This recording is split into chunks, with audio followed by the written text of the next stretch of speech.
Hello, and welcome to the Technology for Leaders videocast.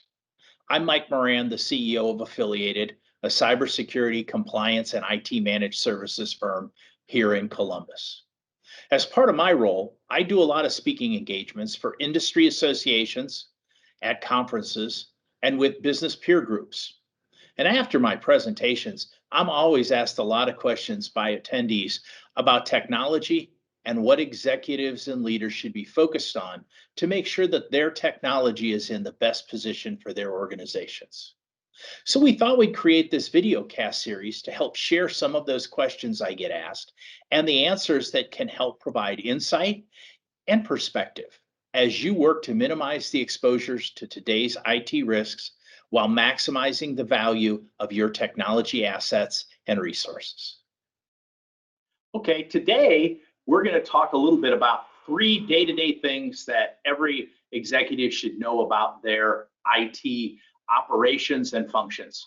These three things will be a big help. There are thousands of things that your IT team does every day, but knowing these three things will help provide you both some protection and it will provide you with the basis for, if you have an issue, recovering quickly and efficiently.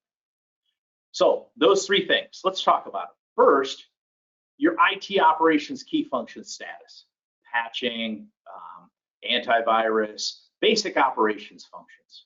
The status of your backup, very important, because if you know that your backup system is solid, you've not only got great protection from the day-to-day activities, but in the case of an incident, you are really going to be able to speed up your recovery and your response, minimizing your downtime.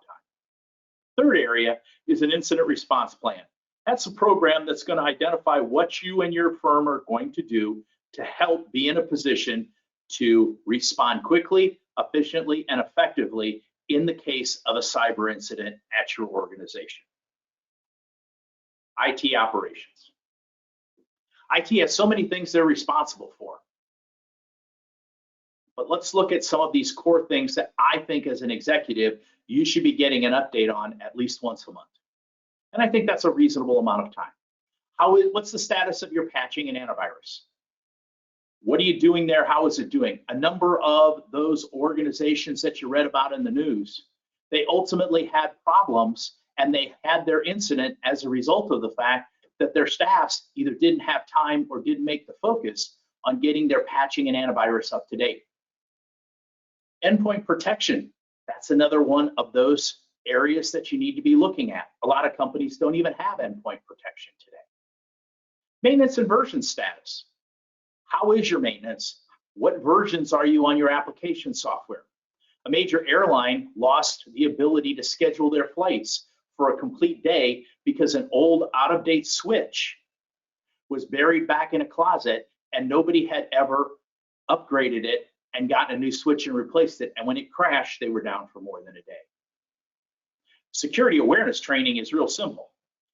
With about 1/3 of today's cyber instances caused because someone sent a phishing email to your staff and they responded inappropriately to that, i.e. they gave them their credentials, or in other cases, they had fraud requests that they followed through on. They wired money somewhere that they shouldn't have. This is a key thing to understand. How are we doing as an organization? And then the last thing is really understanding when was the last time we had a risk assessment. And a risk assessment isn't a indoctrination, or it's not an attack on your IT organization. It's really a checkup just to make sure, hey, do we have exposures and how we get it done? More importantly, your risk assessment should provide you a remediation status, a report on what you need to fix and how to get it done. What's the status of that? So let's talk about those real quick. Here's some examples of some antivirus and patching reports. Yes, very simply, they're kind of old school in that. But if you're in an organization that has compliance situations where, like if you're a DoD contractor and you're looking for CMMC certification, you're going to be able to be in a position to say, I've got a report that shows at the first of the month, here's how clean my stuff is. Boom, I can attach that report to a ticket, put that in my compliance system, and when the auditors come, you're clean to go. But as an executive, you should be looking at these things and then asking questions. Hey, what about those yellow or red things should we be looking at? Again, user awareness training programs.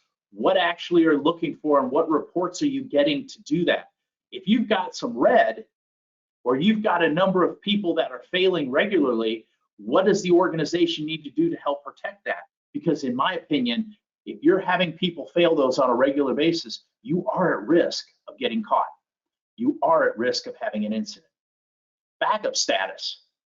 Are you getting an update from your team, your third-party provider, your IT team, how your backups are? Do they show you that they're doing a test to make sure they're working? Do you know what you're actually backing up? We got called into a new customer situation where they got hit with a pretty big ransomware scenario. Their backups backed up their applications and their data, which was great, but they weren't backing up their operating systems and their profiles. And the ransomware attack they got hit those operating systems and profiles. We had to help manually install over 300 servers, operating systems, so they could turn around and restore their backups. They weren't at full function for almost 2 weeks while they were trying to get that done. Incident response plan status and responsibilities. If you go to our website, you can actually download an incident response plan template. But what that plan does is it explains how the organization is going to respond in the case of a cyber incident. The first part is, what are you doing to be prepared? Your IT daily operations to prevent some things. The second, and to make sure that things are current. The second part is really, what is the actual technical team's response? And the third part that a lot of people don't think about is, what's the communication plan? As an executives, if we get hit with an incident, what is it that we're going to say to who and when? What's the order of the conversations we have internally and externally?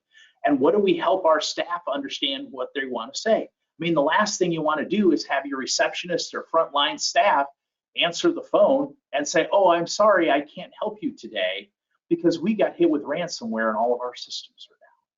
So think about that. Again, on our website, we have a framework for you that you can actually download and use.